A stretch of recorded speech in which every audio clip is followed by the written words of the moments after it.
Everyone, good evening. कैसे हैं आप सभी? Hope you all are doing very well. तो आज हम बायोलॉजी टीजीटी 2021 में फाइलम सीलेंट्रेटा या जिसी को हम फाइलम निडेरिया भी बोलते हैं, तो फाइलम निडेरिया में आए हुए क्वेश्चंस को डिस्कस करेंगे। फाइलम निडेरिया से टोटल 3 क्वेश्चंस यूपी टीजीटी 2021 में पूछे गए थे, जिसमें क्वेश्चन नंबर 1 था और क्वेश्चन पेपर के अकॉर्डिंग क्वेश्चन नंबर 58 था। In Obelia colony which of the following is not covered by perisarc. Obelia की कॉलोनी में इनमें से क्या पेरिसाक से कवर्ड नहीं होता? Option number A hydranth, option number B blastostyle, option number C medusa या फिर ऑप्शन नंबर डी सीनोसार्क। तो इसका करेक्ट आंसर है option number C medusa. Medusa Obelia की कॉलोनी में पेरिसार्क से कवर्ड नहीं होता। अब पेरिसार्क होता क्या है? पेरिसार्क एक प्रोटेक्टिव काइटिनस आउटर कवरिंग होती है ओबेलिया की कॉलोनी की, जो कि ओबेलिया के द्वारा उसकी एक्टोडर्म लेयर से सिक्रीट की जाती है।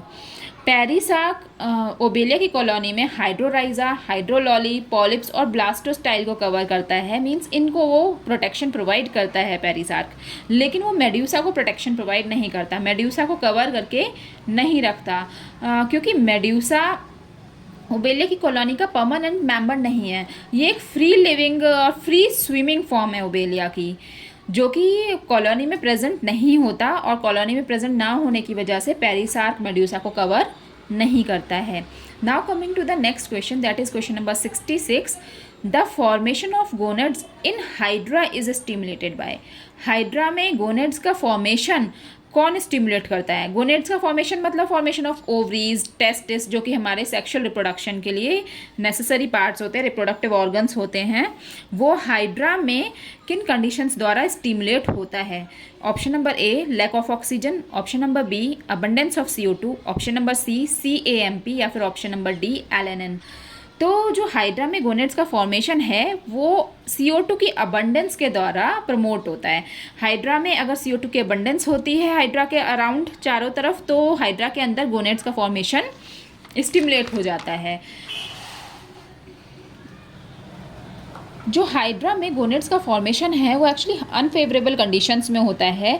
अनफेवरेबल कंडीशंस में जैसे कि लो टेम्परेचर है, अगर उसके सराउंडिंग्स में जिस पानी में हाइड्रा रह रहा है अगर उस पानी का टेम्परेचर लो हो जाए या फिर एक्सेसिव हाई भी हो जाए, उसके चारों तरफ उसकी सराउंडिंग्स में अगर फूड की अवेलेबिलिटी कम है, CO2 का अमाउंट बहुत ज़्यादा है, तो ये सारी कंडीशंस, उसके सारे एनवायरमेंटल फैक्टर्स हाइड्रा के अंदर गोनेड्स के डेवलपमेंट को प्रमोट करते हैं। ये जो कि जबकि हाइड्रा जो है ना वो फेवरेबल कंडीशंस में तो एसेक्सुअली रिप्रोड्यूस करता है। यही कारण है कि जब अनफेवरेबल कंडीशंस आती हैं तो वो एसेक्सुअली रिप्रोड्यूस नहीं कर पाता, मींस उसमें बडिंग नहीं होती, और जब बडिंग नहीं होती तो उसको क्या चाहिए? उसको अपने सेक्स ऑर्गन्स चाहिए जिसके थ्रू वो रिप्रोड्यूस कर पाए। तो अनफेवरेबल कंडीशंस में जो हाइड्रा में इंटरस्टिशियल सेल्स होती हैं, जो कि इसकी स्टेम सेल्स भी कहलाती हैं, स्टेम सेल्स भी होती हैं, जो कि स्टेम सेल्स का मतलब है ऐसी सेल्स जो किसी भी ऑर्गन को बना सके, किसी भी पार्ट को बना सके एक ऑर्गेनिज्म के। तो इंटरस्टिशियल सेल्स हाइड्रा के अंदर स्टेम सेल्स हैं, और यही इंटरस्टिशियल सेल्स अनफेवरेबल कंडीशंस आने पर गोनेड्स में चेंज हो जाती हैं, यानी कि यही इंटरस्टिशियल सेल्स टेस्टिस और ओवरी बना लेती हैं हाइड्रा के अंदर। Now coming to the third question, that which is question number 88 of question paper. Rhopalium of Aurelia is also called as. और ओरेलिया का जो रोपैलियम है, रोपैलियम जो प्रेजेंट है ओरेलिया में, वो क्या है? Option number A nematocyst, option number B tentaculocyst, option number C lappets या फिर ऑप्शन नंबर डी इंडेंटेशंस। तो इसका जो करेक्ट आंसर है वो है तो एक्चुअली ऑप्शन नंबर सी लैपेट्स। लैपेट्स को ही हम रोपैलियम बोलते हैं, और ये ओरेलिया के अंदर 8 होते हैं, 8 नंबर होता है इनका, 8 होते हैं रोपैलियम। रोपैलियम 3 तरह के सेंसरी स्ट्रक्चर्स बियर करते हैं, मतलब रोपैलियम के अंदर 3 तरह के सेंसरी स्ट्रक्चर पाए जाते हैं।